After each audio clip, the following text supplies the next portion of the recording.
12월 15일 금요일 에바다교회 오늘을 여는 말씀 함께 나누겠습니다. 사도신경으로 신앙 고백 드리겠습니다. 나는 전능하신 아버지 하나님 천지의 창조주를 믿습니다. 나는 그의 유일하신 아들 우리 주 예수 그리스도를 믿습니다.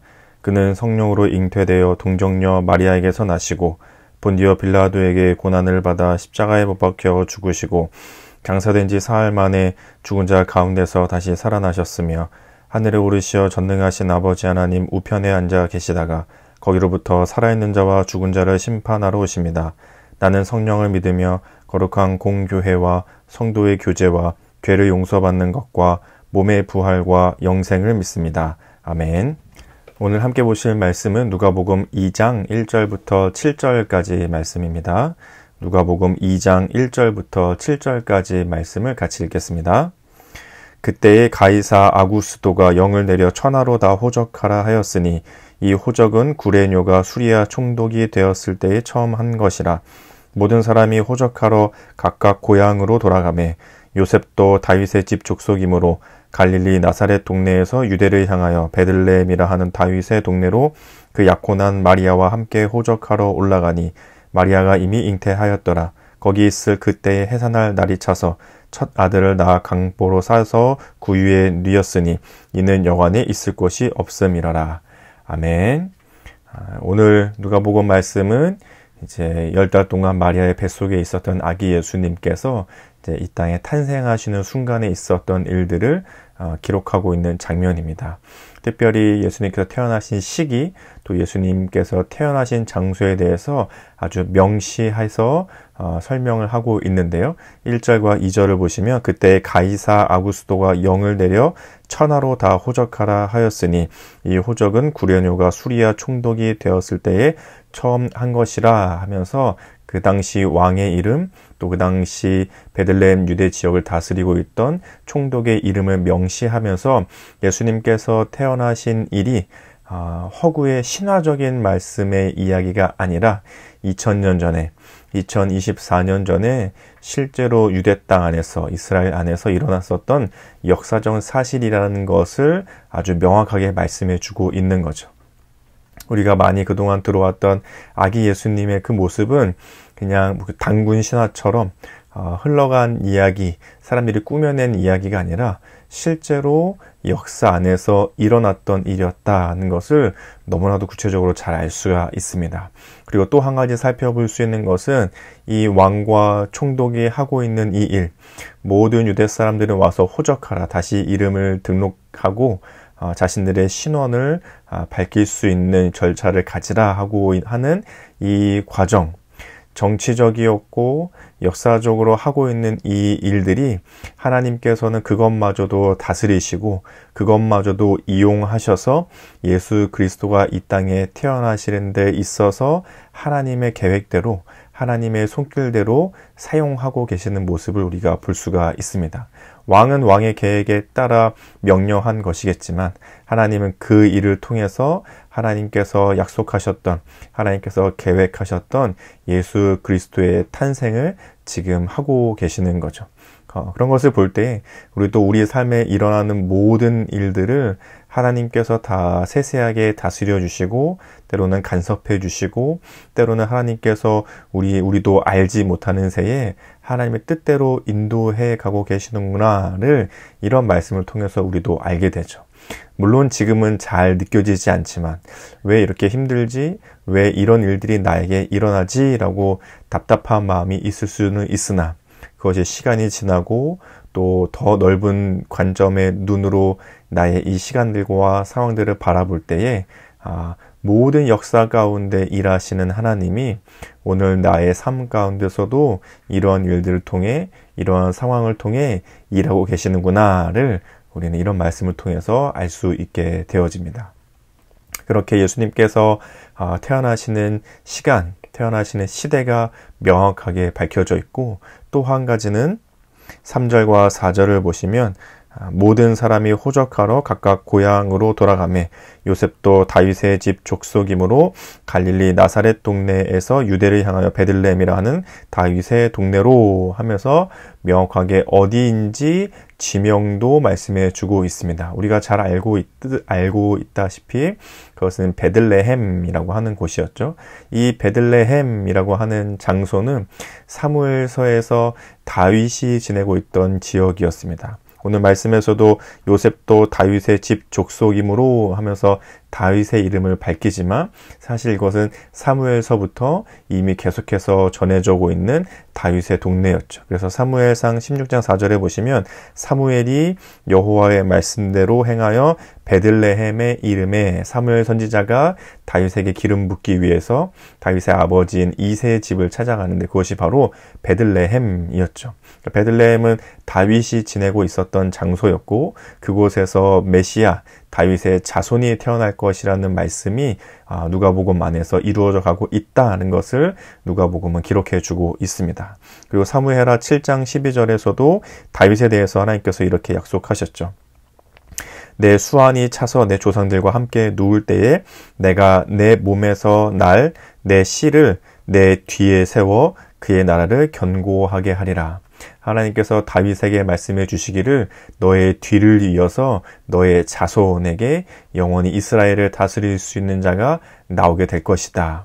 이것은 다윗의 왕의 족보 안에서 메시아가 탄생할 것임을 예언해 주고 있는 말씀이었습니다. 그리고 우리가 잘 알고 있는 말씀 중에 하나인 미가서 5장 2절에서는 이렇게 예언이 되었죠. 베들레헴 에브라다야 너는 유다 족속 중에 작을지라도 이스라엘을 다스릴 자가 내게로 나올 것이라. 그의 근본은 상고의 영원에 있느니라. 베들레헴아 너는 작지만 너의 안에서 이스라엘을 다스릴 자가 나올 것이다. 예수님에 대한 메시아에 대한 예언이었죠.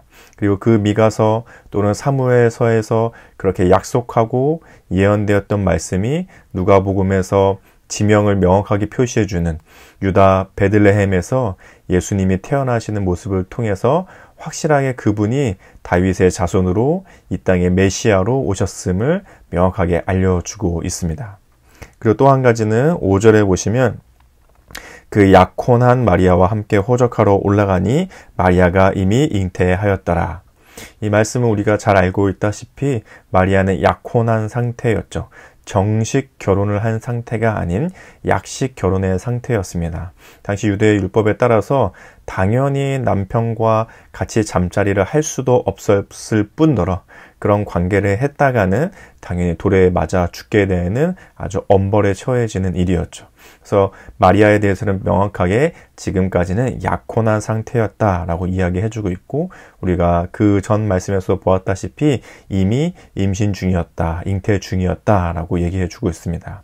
이것은 예수님께서 남녀의 관계에서 태어나는 원죄를 가지고 태어나시는 분이 아니라 성령으로 임신 잉태되셔서 죄가 없이 태어나게 되시는 원죄가 없으신 그런 분이심을 우리에게 또한 다시 한번 말씀해 주고 있죠. 그리고 나서 마지막으로 한 번 더 살펴볼 것은 7절입니다. 7절에 보시면 첫 아들을 낳아 강보로 싸서 구유에 뉘었으니 이는 여관에 있을 곳이 없음이러라. 예수님께서 태어나시는 그 순간은 정말 아주 초라하고 낮고 천하고 연약한 자의 모습으로 오셨음을 알려주고 있습니다. 여관에 사람들이 자는 객실에서 아이가 태어난 것이 아니라 임산부 산딸이 다 되어서 이제 막 출산을 앞두고 진통하고 있는 임산부였음에도 불구하고 사람들은 자리를 내어주지 않았고 결국 예수님은 그 진통 중에 태어나셨는데 그가 그나마 보금자리를 얻은 곳은 어디였냐면 그 짐승들의 구유, 여물통이었죠. 거기에 아기를 누여 놓았다라고 성경이 써주고 있습니다. 아까 미가서에서도 저희가 읽었지만 베들레헴 에브라다야 너는 유다 족속 중에 작을지라도 베들레헴은 아주 작고 사람들이 알아주지 않는 동네였습니다. 그리고 그 작은 동네에서도 예수님은 작고 연약하고 가장 낮은 자리인 구유 안에 짐승들의 여물통 안에 누이게 되셨죠. 마태는 우리가 지지난주 우리 임직 예배 그 전주 말씀을 통해서 봤듯이 족보를 기록했습니다. 예수님께서 이 땅에 왕으로 오신다는 것을 족보를 통해서 설명해 주었죠. 그러나 누가는 예수님이 오신 모습을 아주 낮고 천하고 연약한 모습으로 왔음을 우리에게 그려주고 알려주고 있습니다. 왜냐하면 마태는 마태를 쓰고 있는 이 마태복음의 첫 번째 대상자들, 이 마태복음을 첫 번째로 읽을 대상자들을 누구로 생각했냐면 유대인들을 생각했기 때문이죠. 예수님과 같은 민족의 사람들. 그렇기 때문에 왕의 족보 안에서 우리의 왕이 나셨다라고 설명해 주고 있는 기법을 쓰고 있는 것입니다. 그런데 누가는 누가복음을 읽는 첫 대상자들을 누구로 생각했냐면 이방인들이었습니다. 헬라인들이었죠. 예수님과 다른 민족의 사람들이었습니다. 그러니 그들은 복음에서 소외됐다고 느끼고 그들은 복음의 대상자가 아니라고 느껴지고 예수 그리스도의 구원에서 벗어났다고 여겨질 만한 사람들, 낮고 천한 사람들로 여겨지던 사람들이었습니다. 그러니 누가복음이 그런 사람들을 향해서 예수님이 바로 너희 같은 이방인들, 낮고 천한 사람들, 보잘것이 없는 사람들을 위해서도 예수님이 오셨다는 사실을 낮고 천한 말구 위에 오신 예수님을 통해서 그려서 우리에게 알려주고 있는 것이죠. 오늘의 이 짧은 말씀이지만 이 안에 참 많은 내용들이 담겨져 있습니다. 그리고 그 예수님이 우리에게도 찾아오셨죠. 예수님은 정확한, 명확한, 역사적인 사실 안에서 이 땅에 오신 분이었습니다. 그리고 그분이 이 땅에 오신 것은 구약부터 계속해서 예언되어져 오던 메시아적 예언이 성취되고 있는 모습으로 이 땅에 오셨죠. 그분은 죄가 없는 약혼한 처녀의 몸에서 태어난 죄가 없이 이 땅에 우리의 대신 죄를 짊어지시는 대속자로 오신 분이었습니다. 그리고 그분이 이 땅에 오셔서 우리의 마음속에도 찾아오셔서 죄인된 우리에게도 그런 예수님의 메시아로 우리의 구원자로 찾아오셨던 것이죠. 그리고 또 한 가지의 도전과 또 한 가지 삶의 다짐을 우리에게 남겨주고 계십니다. 예수님이 그저 풍요롭고 평화롭고 삶이 행복한 곳에만 오신 분이 아니라 낮고 천하며 연약하고 힘이 없는 곳에 오신 모습을 보여주시면서 우리도 또한 우리 안에 오신 예수님을 들고 그런 곳을 향하여 그런 사람들을 향하여 나아가야 함을 우리에게도 알려주고 있는 것이죠.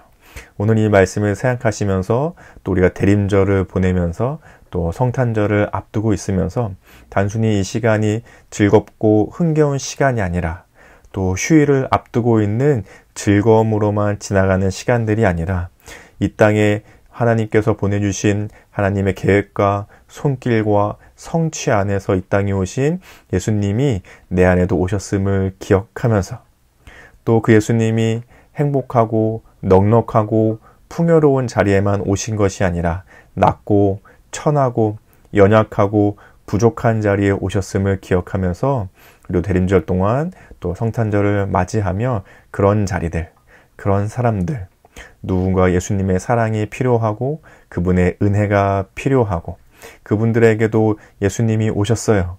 그런 자리를 찾아서 예수님이 오셨습니다 라고 전해주고 나눠주고 또는 실천할 수 있는 우리 모두가 되실 수 있으시기를 예수님의 이름으로 축복합니다. 오늘의 이 말씀을 기억하시면서 함께 이렇게 기도하면 좋겠습니다.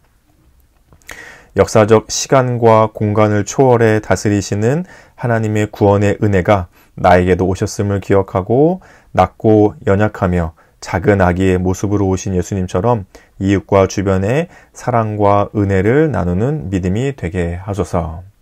그리고 오늘의 이 말씀을 연결해서 우리 계속해서 기도하고 있듯이 우리 대림절 목걸이의 기도 제목을 보면서 같이 기도하시면 좋겠는데요.